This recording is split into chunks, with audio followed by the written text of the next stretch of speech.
ছেলেদেরকে সুসংবাদ দিন, তার মানে বিপদে ধৈর্য ধারণ করতে হবে। প্রিয় ভাইয়েরা, ইন্নামাস সাবরু ইনদা সাদামাতিল উলা। বিপদে আমরা অনেক সময় প্যানিক হয়ে যাই, অস্থির হয়ে যাই, কি করব, হতাশ।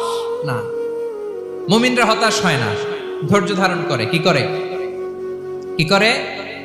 ধৈর্য ধারণ করার শক্তি দাও গো মেহেরবান আমায়, দাও গো মেহেরবান। পড়েন, ধৈর্য ধারণ করার শক্তি দাও গো মেহেরবান আমায়, দাও গো মেহেরবান। সবাই বলুন একসাথে, ধৈর্য ধারণ করার শক্তি দাও গো মেহেরবান আমায়, দাও গো মেহেরবান।